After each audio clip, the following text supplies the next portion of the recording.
में जब दिया लगाओ और मंदिर में जब दीप प्रज्वलित करो, उस समय पर जब मंदिर में दीप लगाएं और मंदिर में जब दिया प्रज्वलित करें, अगर गोल बाती है तो वो तो दिए के बीच में ही होगी, फूल बाती है तो वो दिए के बीच में होगी।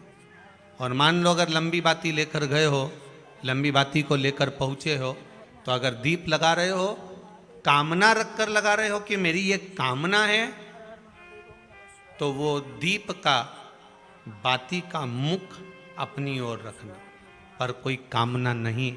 हम भगवान को केवल इसलिए रिझा रहे हैं कि मेरा भोलेनाथ मेरा भंडार भरे और मेरे घर में सुख समृद्धि दे। तो दीप की बाती का मुख भगवान की ओर होना चाहिए कि हमने तेरे भरोसे पर छोड़ दिया। अब हम किसी से नहीं पूछेंगे कि हमें क्या करना है, ये दीप की जो बाती का मुख है वो आपकी ओर है। अर्थात मेरा जो जीवन है, मेरा जो संपूर्ण परिवार है, मेरा जो कुटुंब है, मेरा जो कबीला है, मैं जिस घर में निवास करती हूँ, मैं जिस घर में रहता हूँ, उस घर का संपूर्ण कारभार सब तुम्हारे भरोसे पर है। तो बाती का मुख कहाँ हो गया? भगवान की ओर हो गया। बाती का मुख फिर भगवान की ओर।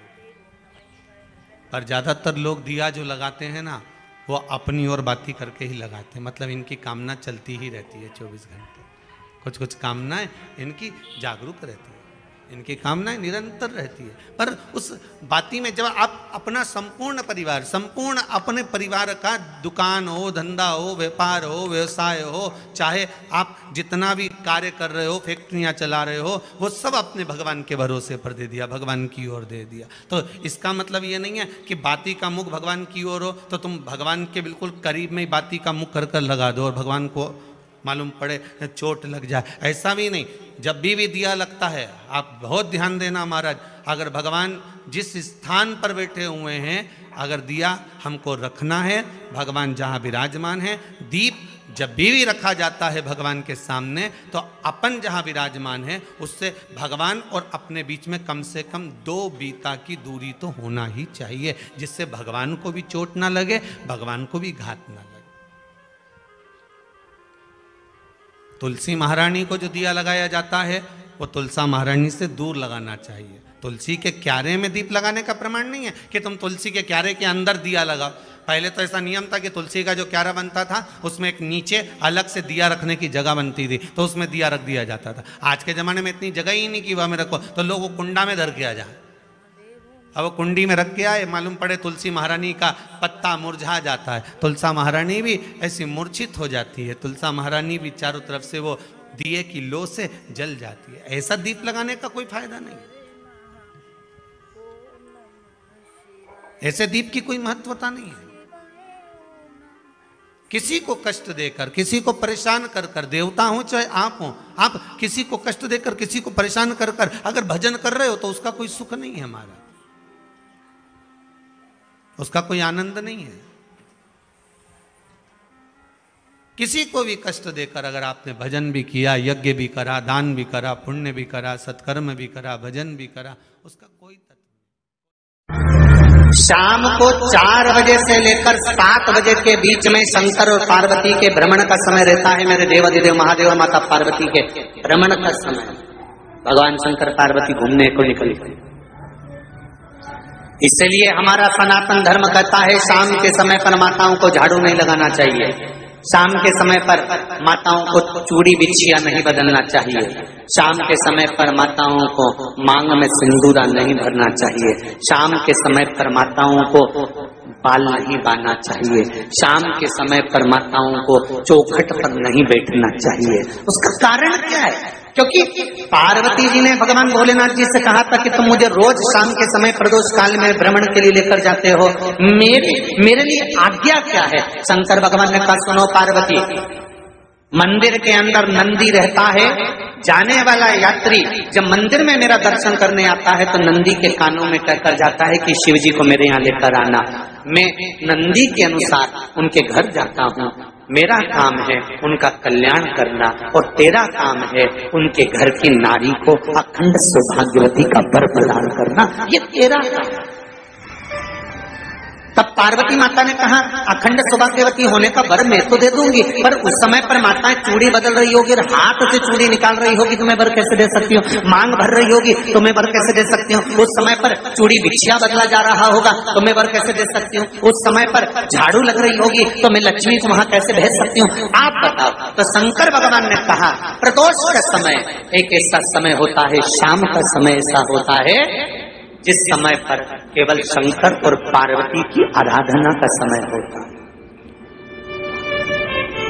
हम तो कई लोगों से कहते हैं अगर आपके यहाँ संपदा नहीं आ रही है, बहुत मेहनत कर रहे हो, फल नहीं मिल रहा, कहीं नौकरी, कहीं सर्विस या कहीं व्यापार या व्यवसाय में कहीं तकलीफ आ रही है, हम सबसे कहते हैं शाम का समय पकड़ लो, शंकर जी के मंदिर में दिया लगाना प्रारंभ करो। शिव मंदिर में अगर दिया नहीं लगा रहे हो तो बेलपत्री के पेड़ के नीचे दिया लगा। बेलपत्री और शंकर जी के मंदिर में दिया नहीं लगा रहे तो शंकर जी के मंदिर के बाहर चौखट पर दिया लगा। इतना भी नहीं कर सकते तो अपने घर के बाहर अपने द्वार पर दिया लगा दो और शंकर जी के नाम का श्री शिवाय नमस्तुभ्यम बोलकर शंकर भगवान को याद कर कर अपनी कामना कर कर बाबा का स्मरण कर कर पंचाक्षर मंत्र नमः शिवाय, षडाक्षर मंत्र ओम नमः शिवाय, द्वादशाक्षर मंत्र ओम नमो भगवते वासुदेवाय, जो मंत्र तुमको याद है उसका स्मरण कर कर लक्ष्मी हो चाहे नारायण हो चाहे राम हो चाहे कृष्ण हो स्मरण कर कर शाम के समय बाहर दिया लगा दो, दरवाजे के पास लगा दो, वो सुनेगा जरूर, आएगा तो उसका वेलकम जरूर होगा और वो कुछ देकर जरूर जाएगा। नियम तो बनाओ, उसकी चौखट पर जाकर कहना होगा।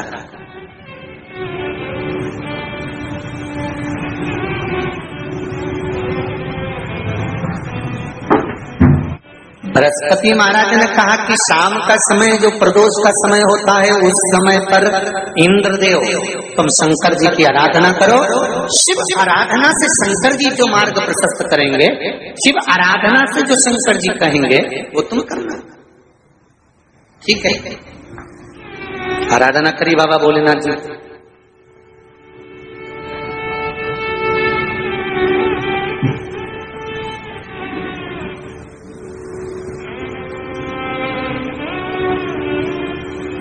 मालूम नहीं था इंद्रदेव को।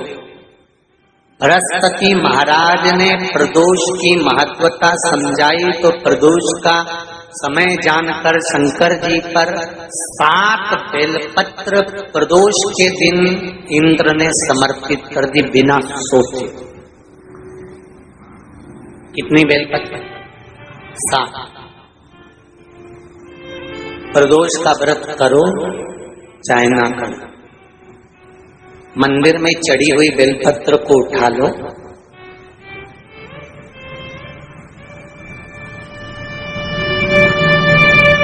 बेलपत्र का ब्रह्म कमल बना लो,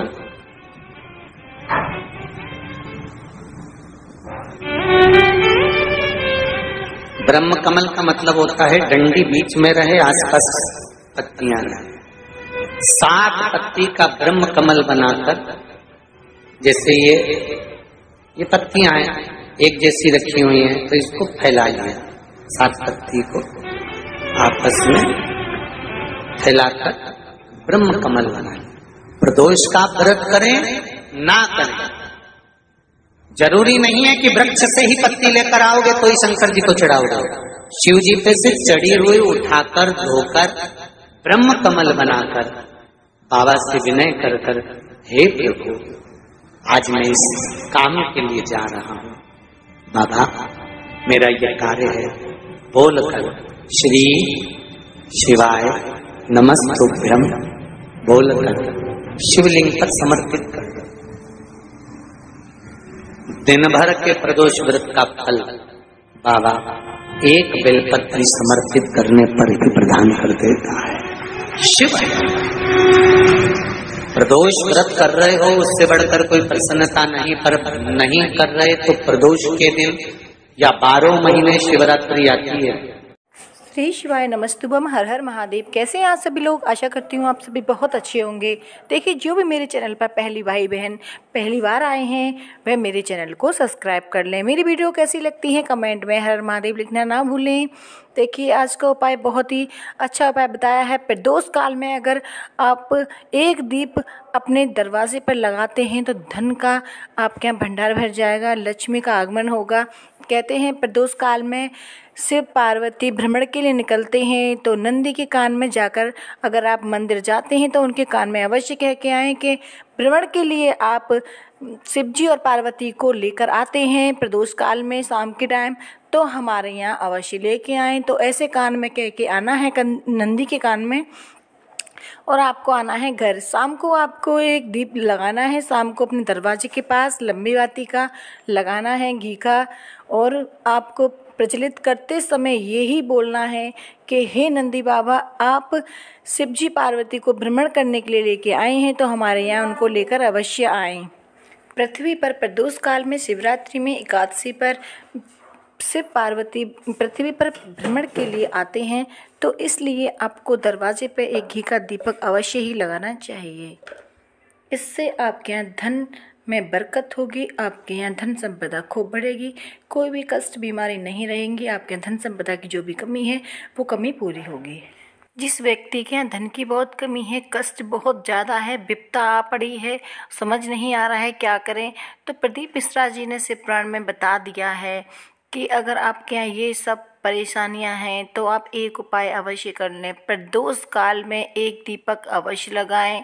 देखिए, अगर आप मंदिर नहीं जा सकते या आप शिवालय नहीं जा सकते, बेलपत्र के पेड़ के पास दीप नहीं लगा सकते, तो एक अपने दरवाजे पे अवश्य ही लगा दें। देखिए, वैसे बहुत ही शुभ उपाय बताया गया है कि बेलपत्र का पेड़ अगर आपको कहीं मिल जाए तो उस पर एक दीप प्रदोष काल में आप शाम के टाइम ज़रूर लगा कर आएँ। इससे आपके यहाँ जो भी धन की कमी है वो पूरी हो जाएगी, जो भी आपके यहाँ कष्ट है वो समाप्त हो जाएगा, आपकी जो भी मनोकामनाएं वो पूर्ण अवश्य ही हो जाएंगी। प्रदीप मिश्रा जी ने अपनी कथा में ये भी बताया है, उनका ही उपाय सुनकर मैं आपको बताने का प्रयास कर रही हूँ। जो भी व्यक्ति प्रदोष काल में शाम के टाइम मंदिर जाकर एक दीप लगाए, जो भी अपनी कामना है, कामना को जानकर आपको रखकर अगर दीप लगानी है तो वो लंबी बाती का दीप अब लगाते वक्त उसका मुख अपनी तरफ कर कर ही लगाएं। अगर कोई कामना नहीं है, वैसे ही आप शिव जी को रिझा रहे हैं, आपके यहाँ धन संपदा हमेशा रहे, आपके यहाँ सुख शांति बनी रहे, तो आप उस दीप का मुख शिव जी की तरफ कर दें। अगर आपकी कोई कामना है तो उस दीप का मुख अपनी तरफ लगाएं। लंबी